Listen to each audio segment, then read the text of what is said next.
Today, I want to talk about how mobility is our destiny.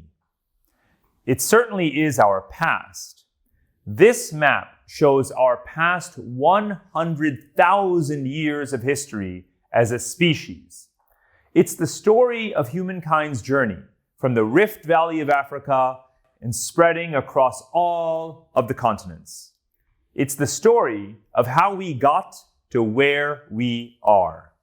And for the vast majority of that time, we have been nomadic. Only in the past several thousand years did humans become sedentary. So the key question to ask is, are we becoming nomadic again? To answer that question, we have to appreciate our geography, specifically the 4 layers of geography that shape our very civilization. The first layer is natural geography. That is the environment, ecosystems, and habitats. The second layer is our political geography, the borders and the boundaries that divide us. The third layer is functional geography, the infrastructure and supply chains that connect us, whether it's energy or transportation or communication systems. And the fourth layer is human geography, the geography of us, our distribution around the planet. Today, these 4 geographies are very badly misaligned. We have aging societies in need of young people, and we have depopulating countries that are actually abundant in resources. Climate change is eviscerating the habitats of many countries, while allowing others to thrive and diversify their economies. That is why, in the decades ahead, billions of people may be forced to uproot themselves and relocate because of the instability that has been unleashed by these cartographic misalignments. And which region of the world has the greatest number of people at risk? Asia. Asia represents the majority of the world population, but also the people that are most desperately facing the risks of droughts, floods, rising sea levels, and other man-made natural disasters. Now, economists and investors say that Asia represents more than half of global GDP, and that Asia will be the engine of the new global middle class. But it won't be if Asia doesn't also control its carbon emissions and its pollution and prepare for some of the inevitable damage that climate change has already wrought, and also build more sustainable economic and societal models for the future. Right now, world leaders are making noble efforts to mitigate climate change.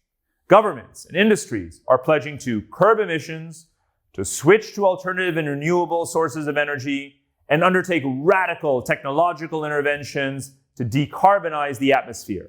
But as important as that is for our world of today, of tomorrow, and for future generations, it doesn't help the hundreds of millions of people who are already suffering the adverse effects of climate change right now.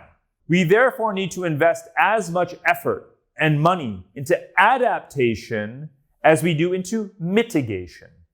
And for many people across the planet, to adapt will mean to move. In recent decades, we have settled into fairly predictable patterns of migration within regions and between regions. For example, people shifting among the republics of the former Soviet Union, or between South Asia and the Gulf countries, within Europe, within Africa, and from Latin America to North America. These are the largest patterns of migration in recent decades. But this past may not be a good guide to the future. Why? Because over the past 10,000 years, humanity has been concentrating within the latitudes that scientists describe as the optimal climate niche. But as global temperatures rise, that niche is shifting, and so must we. Today, we're experiencing collapsing states and natural disasters, and we react to each of these crises inadequately. But what if we applied our foresight to proactively resettle at-risk populations to habitable geographies, places that are shrinking in population even as they're actually becoming more livable. And what if we did so using the latest technologies so that our future habitats would be more self-sufficient in energy, food, and water, and even design mobile settlements so that people could shift as climate conditions do? This is what global leaders and Asian decision makers need to focus on.